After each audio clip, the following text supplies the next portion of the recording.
अब भविष्य क्या कह रहा है, भविष्य में क्या कुछ होगा, आइए जरा रुख करते हैं, आपको बताते हैं सेंगोल पर क्या होने वाला है भविष्य में। ये हम आ गए हैं भविष्य में दर्शक, आइए आपको बताते हैं भविष्य क्या कहता है।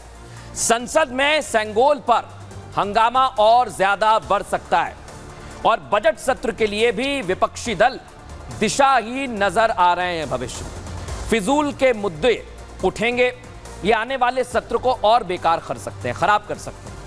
दक्षिण में विपक्ष को सेंगोल पर सियासत भारी पड़ सकती है और साउथ में सेंगोल का मुद्दा बीजेपी के लिए मुफीद साबित हो सकता है। इससे दक्षिण में भारतीय जनता पार्टी अपनी मजबूत जमीन कर लेगी, यह भी हमारा भविष्य बता रहा है। हो सकता है कि विपक्ष दक्षिण में सिमट कर रह जाए, अगर इसी तरह के मुद्दे उठाएगा तो फिर बहुत सारी दिक्कतें आ सकती हैं।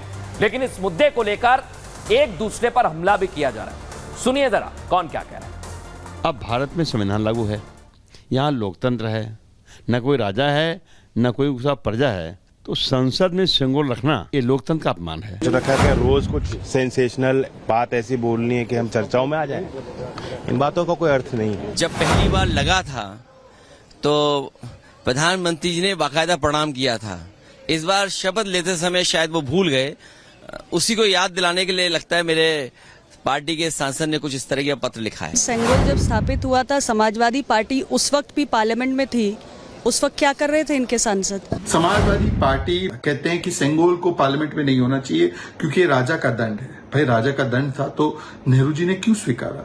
भारत में लोकतंत्र है और हमारी संसद लोकतंत्र के मंदिर है, सेंगोल वहाँ गलत लगा दिया गया।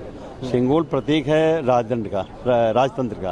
आपके क्षेत्र की जनता ने आपको विकास के कार्यों के लिए चुना है कि यहाँ पर आकर इस तरीके की विवादित राजनीति करने के लिए? ये लोकतंत्र है, डेमोक्रेसी का, और वहाँ पे अब राजतंत्र तो रहा नहीं, तो अगर सेंगोल को लगाना ही चाहिए तो उसको म्यूजियम में रखना चाहिए जहाँ की देश के सभी लोग जाएं और वहाँ पे उसका दर्शन भी करें। राजतंत्र का प्रतीक नहीं है, भारतीय संस्कृति का प्रतीक है और संविधान का तो सबसे बड़ा पालन तो हमारी पार्टी करती है, भारतीय जनता पार्टी। तो ये उनका तर्क नहीं कुतर्क है।